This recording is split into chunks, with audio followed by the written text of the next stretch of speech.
everybody, this is Pam with Jesus Junk Journals, and I am working on the Jonah journal again today, and I'm kind of in the middle of things, and I just wanted to start the video and show you before I take this all apart.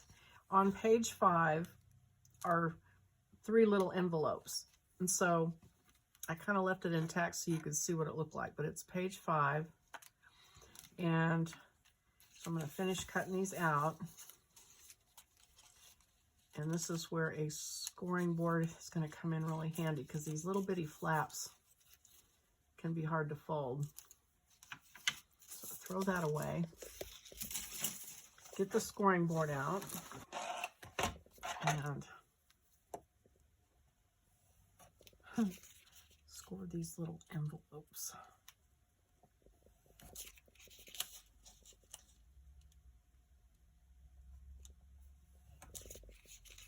Did I do that one? Nope, I didn't. Okay.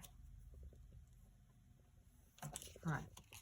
So fold it and glue it just a little bit like that. And then of course leave that one open. So there's that one.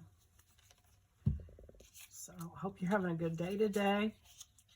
I just was at church earlier and we had a really good sermon on forgiveness, which I thought was wonderful and well done. And we all need to hear about it and be reminded that we need to make sure we've taken care of any unforgiveness in our lives.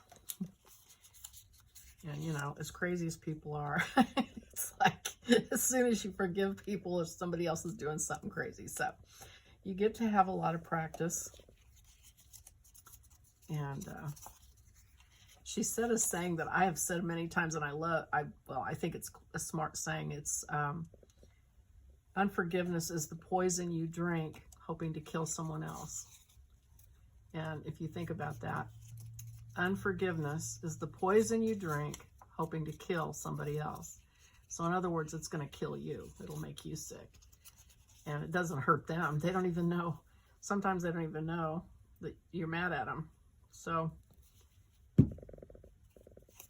anyway, I think that's a great saying. And there's that one. And then the bigger one is a coin envelope.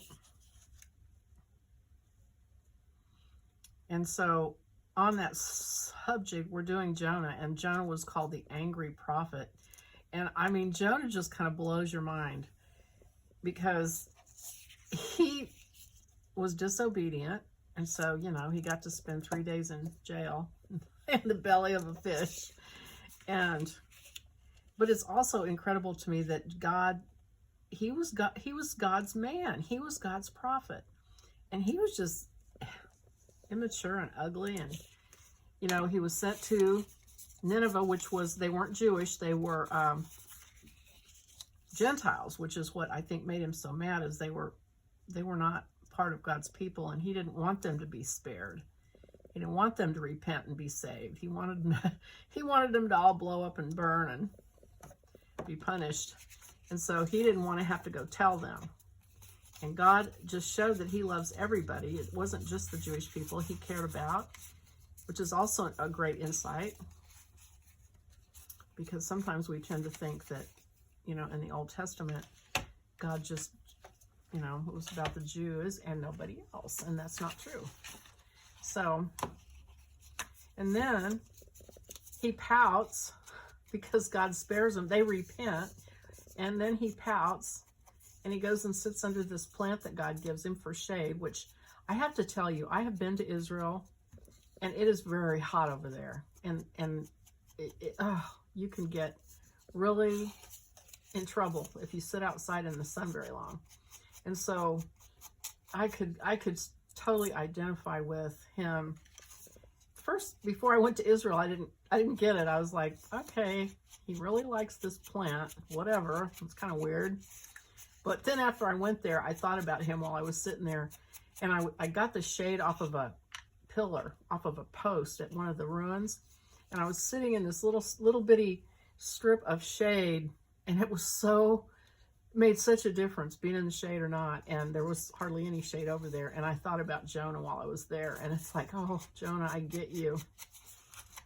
I get why you were so happy to have that plant.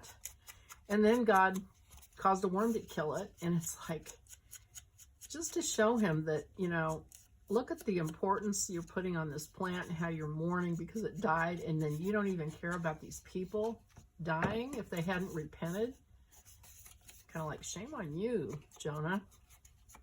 Just a very odd story. But it's in the Bible. So that always makes me perk my ears up because I'm like, well, I'm sure God didn't put it in there for no reason. So we need to pay attention to it and get whatever we can get from it. And what a great story, you know, the whole fish swallowing him. And, you know, it has, of course, Jesus, there's a picture of Jesus in every book of the Old Testament hidden.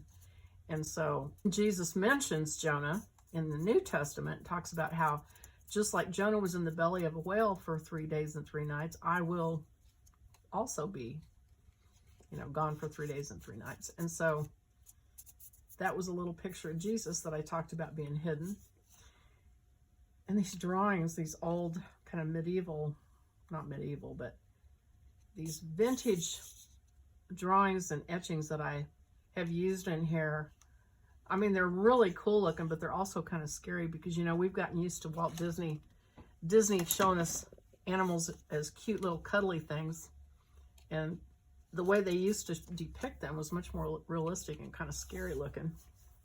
Okay, so I want to tell you, I put this map in here, and I understand that it doesn't really look like our usual artwork that we use in our junk journals. But I thought it was important to show you, you know, when I've read Jonah before, you read about these cities and everything, but you don't have a clue, like, what does that mean? So, so here's Jonah over here, and he tells him to go to Nineveh, which is up here, which is 550 miles from Joppa. And instead, he heads off to Tarshish, which this is Spain. This is a city clear 2,500 miles the other direction. So that's where he was headed, as far as he could get from where God told him to go. Now, he didn't get that far because he got in the boat here at Joppa, and he got out here in the boat, and that's when the storms and all that carrying on starts. So he didn't get very far out into the water, but that's where he was aimed at. And this is where he was supposed to go. And this is where he did eventually go, to Nineveh. And so anyway, I was kind of shocked when I saw the map. So that's why I put this in there, because I thought it was a really key piece of information. And here's the thing. When you bind your journal, there's only one place in the signature that you're able to show a full spread like that, and that's the center page. And so I'm going to put mine in the center so I can see the whole map at one time. Now, the other thing is, there's a few of these pages that are sort of strategic. Usually they mix and match however you want them to. But here's another one. This one, I intended for, I'm going to use it for my title page. So I folded it. So I'm going to put this as the first page in my signature. So when you open your cover, this is what it'll have. The other thing you could do is cut this out and glue this onto your cover of your journal. Use it as your cover. And then that would leave you with this image to do something with, which you could tab it back in as a page. You could do a lot of things. So it's up to you how you use this, but I'm going to use it that way. So I've got kind of like my first page, I've got my middle page. Then here's the other thing. I haven't folded these yet. Let me fold these. So these are kind of interchangeable, no big deal. They can go however. This one can go however. It doesn't have to. Now this one, this guy with the whale, what I intended him to be, I was trying to figure out how to get the whole swallowed by a whale to be in the journal. And so this is intended to be, so let me demonstrate. So let's say you put it in the signature. Here's the first page. This is the middle. So let's just say you got your pages like this. So when you get to this one, I wanted you to either sew it shut or glue it shut on here and here. And then let this be your pocket for this in the belly of a whale file folder. So let me show this to you. So I'm going to fold this. And I hope I didn't try to be too clever here. Maybe I am overdoing the whole Jonah thing, but so I'm going to fold it in half. And so this is a file folder. Oh, you know what I should have done? Actually, I apologize. I think I should have moved this so that it folded like this. I'm gonna change it, and I'm gonna fold it. I'm gonna refold it. Let me see how that works, so that just the tab sticks out. Okay, let me try that. And then this would slide into this pocket that you make. And then, so what you would have is you have the whale, you know, with his mouth. And then when you pull this out, there's Jonah in the belly of the whale. So that was my intention. Just, I wanted that somewhere in there where he's actually inside the whale. That's as close as I could come. So that's the thought on that. And so I'm going to set it aside for now, but I did want to explain why that was there and where I thought it would fit really well if you wanted to do that. And then we have more pages. Now here's the thing. This page also needs, in my opinion, if you like that image, you want it to be the full image. The problem is we've already used our full image here in the middle.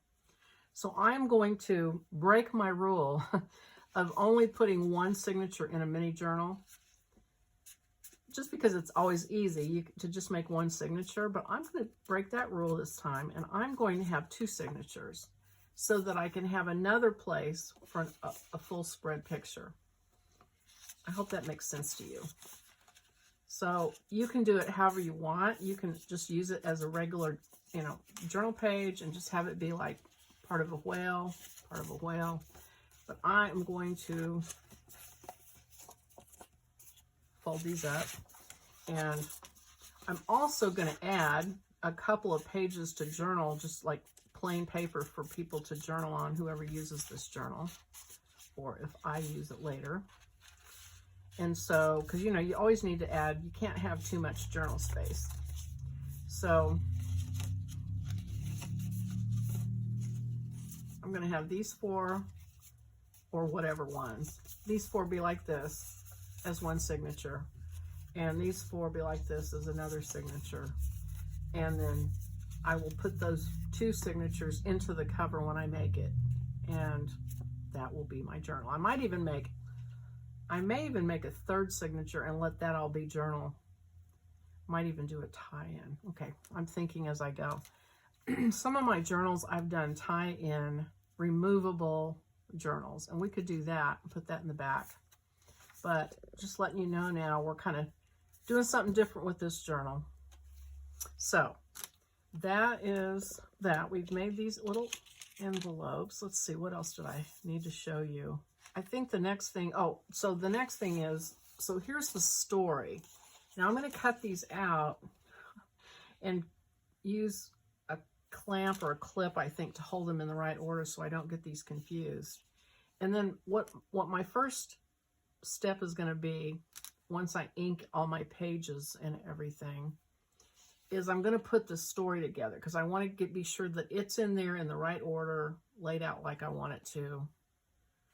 So that will be, I think, job one. We'll see. But I'm going to go ahead and cut these out and ink them and have them ready for the next video. So not doing a whole lot on this one. Just wanted to talk to you about those things so that you can get organized and work on them. I think when we come back, I will go ahead and show and bind the signatures. So, all right, I think that's it. Short and sweet. I hope you liked the video. If you did, click like, think about subscribing, and I'll see you on the next video. Bye-bye.